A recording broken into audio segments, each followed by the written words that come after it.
Olá, povo de Deus, quarta-feira da 21ª semana do Tempo Comum, 28 de agosto de 2024. A nossa reflexão de hoje é a partir de 2 Tessalonicenses 3, de 6 a 10, 16 a 18 e Mateus 23, de 27 a 32. Há mais de 200 anos discute-se na exegese a autoria paulina da segunda carta aos Tessalonicenses, mas até hoje a questão não foi resolvida. Uma leitura superficial das duas cartas aos Tessalonicenses dá a impressão de que seguem o mesmo esquema. Uma primeira parte com ação de graças e uma segunda com recomendações práticas para a comunidade. Porém, um estudo mais acurado faz emergir pontos de conflitos entre as duas. Porém, vemos nas duas o recurso à paradosis, isto é, ao apelo de Paulo para que permaneçam fiéis às suas orientações. Em grego, na acepção religiosa do termo, paradosis é a transmissão de práticas e de valores espirituais, ou o conjunto das crenças que são conservadas e seguidas com respeito ao longo de muito tempo. Isso mostra que Paulo já era, de fato, uma referência grande para a comunidade. No trecho de hoje, depois que Paulo recebeu as informações de Timóteo sobre a comunidade de Tessalônica, acendeu nele algumas preocupações, mas sobretudo a de perceber que muitos dos que aderiram a Jesus Cristo e à comunidade estavam levando uma vida não condizente com o nome de cristãos. Sobretudo, Paulo estava preocupado com a ociosidade de muitos. Paulo se apresenta como modelo para a comunidade porque, enquanto estava entre eles, procurou ganhar o pão com o próprio esforço. Aliás, esse argumento Paulo utiliza em outras cartas também. Dentre os problemas que Paulo ficou sabendo que estava acontecendo nas comunidades, um era o de que alguns que viviam de espalhar falsas notícias, confundindo os mais simples. Como nos diz o exegeta Schreiner, havia aqueles que estavam pregando a volta de Jesus Cristo para muito rapidamente. E Paulo, sem eliminar a espera do fim, ensina um prolongamento determinado por Deus do tempo antes do fim. Para esse tempo, o importante é crer e conservar a tradição paulina. No seu poder, dignou-se a Deus realizar todo o bom desejo e toda a obra inspirada na fé. Ele deu boas razões para esperar, quer agora confirmar os seus corações em toda a palavra e obras boas, guiando-os para o amor de Deus e a paciência de Cristo. Com este horizonte, Paulo faz uma longa admoestação aos cristãos de vida ociosa, dando-lhes ordens para trabalhar, sob uma forte repreensão aos preguiçosos, a pessoas que não estão aptas para o convívio comunitário. Se encontram comunidades maduras com capacidade de discernimento, tudo bem, mas nem sempre isso é fácil. Por isso, Paulo sugere mesmo um afastamento da comunidade até que se convertam.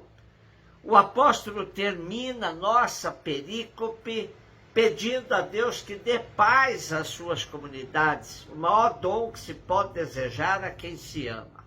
Mateus 23, 27 a 32, disse Jesus: ai de vós, mestres da lei e fariseus hipócritas! Vós sois como sepulcros caiados, por fora parecem belos, mas por dentro estão cheios de ossos de mortos e de toda podridão.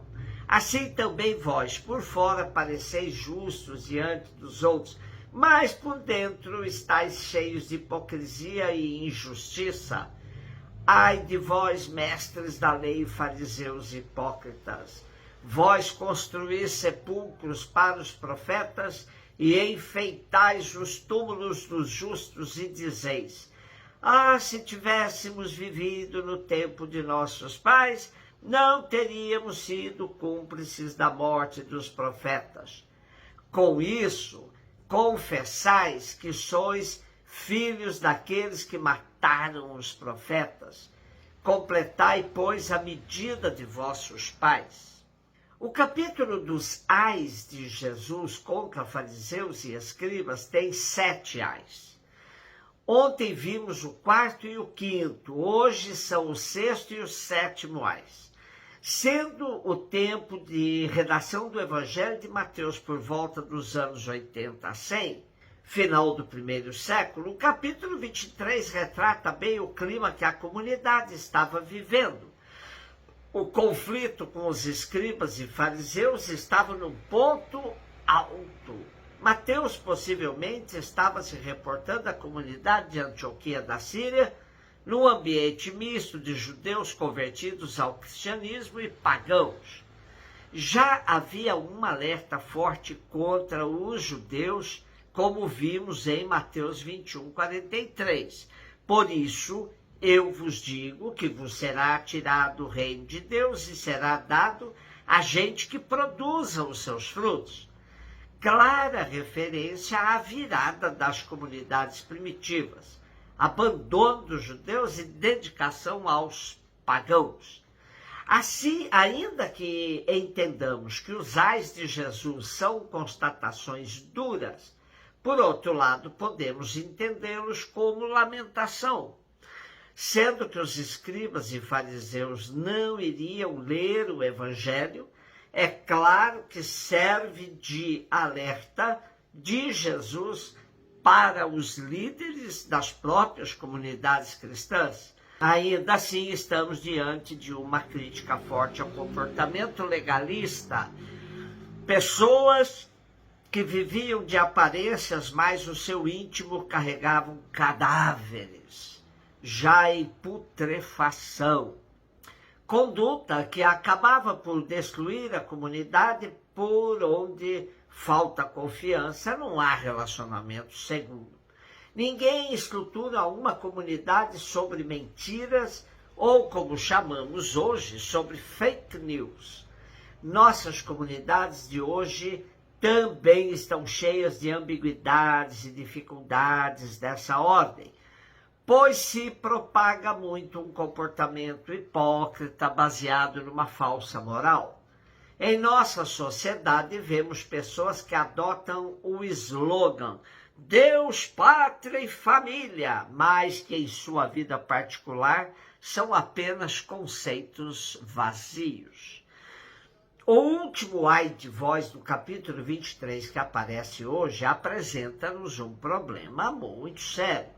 Trata-se daqueles que são negacionistas em relação à história.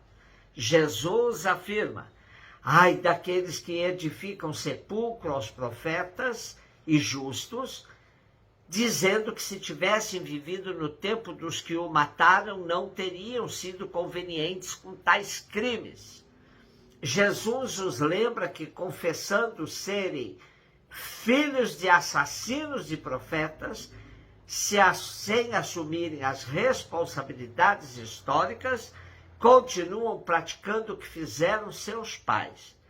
E por isso Jesus lhes diz: completai a medida de vossos pais. A questão da memória histórica é fundamental para se edificar um povo novo, uma sociedade onde os erros do passado não se repitam. Porém, a falta desta memória faz com que muita gente idealize tempos passados, achando que tudo era melhor. Jesus não teria dúvidas, repetiria sua mensagem: completai, pois, a medida de vossos pais. Celebramos hoje Santo Agostinho, nascido em Tagaste no dia 13 de novembro, 354.